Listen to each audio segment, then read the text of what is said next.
Nós temos uma passagem, quando do anúncio por Madalena, de que o corpo não estava mais no sepulcro, né?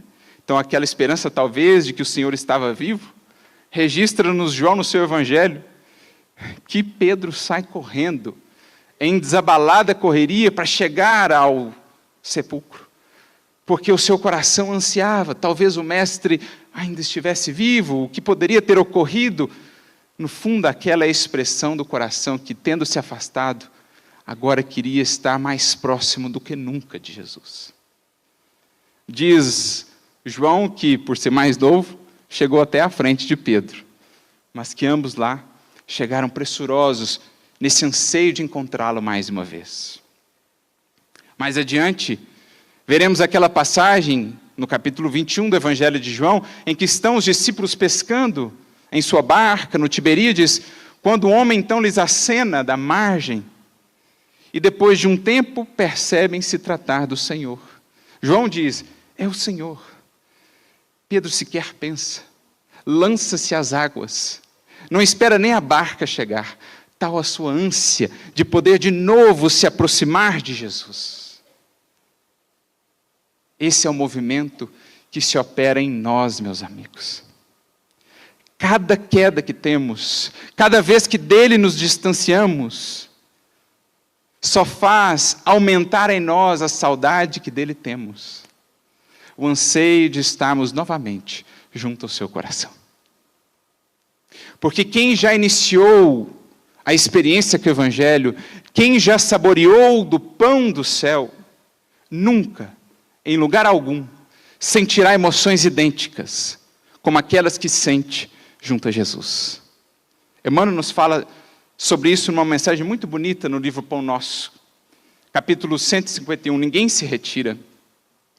Tendo convivido com Jesus, ninguém mais conseguirá sentir algo igual à distância dele, e por isso, cada vez que nos distanciamos, conseguimos criar, na verdade, um impulso ainda maior para estarmos em direção ou no sentido dele. É esse o movimento que foi se dando em Pedro. Aquela saudade que foi crescendo. A distância que agora virava um vácuo a chamá-lo para cada vez mais próximo, para construir essa intimidade, essa proximidade, porque antes Jesus estava fisicamente próximo dele, e ainda assim ele falhou, mas enfim ele havia entendido que a proximidade a ser construída é espiritual, e nisso ele perseverou. Vamos percebendo também a mudança de compreensão dele em torno do negar a si mesmo. Porque vamos entendendo que o processo em que todos estamos inseridos na experiência com o Evangelho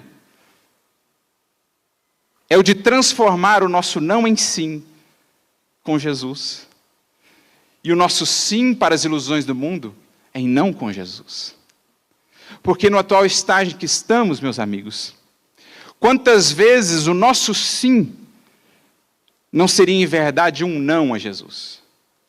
Chega o convite da ilusão, eu digo sim. No fundo estou dizendo não a Jesus. Por outro lado, quantas vezes em nosso atual estágio o nosso não deveria ser um sim com Jesus? Então a gente precisa meditar na natureza das nossas respostas. Porque nós trabalhamos para um tempo em que o nosso sim será também o sim de Jesus. E o nosso não será também o não de Jesus. Só então teremos entendido a fala do Mestre. Seja o seu sim, sim e o seu não, não. Mas por ora, em nossa atual condição, para seguirmos com Jesus, muitas vezes teremos que transmutar o sim que gostaríamos de dar em um não que precisamos dar. Vem o convite da ilusão. Meu anseio é dizer sim, mas por Jesus eu digo não. Mas somos também chamados a transformar o que seria o nosso não em um sim com Jesus.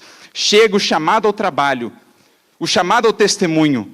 Meu anseio seria dizer não, mas por Jesus eu digo sim. Foi o que os apóstolos foram aprendendo.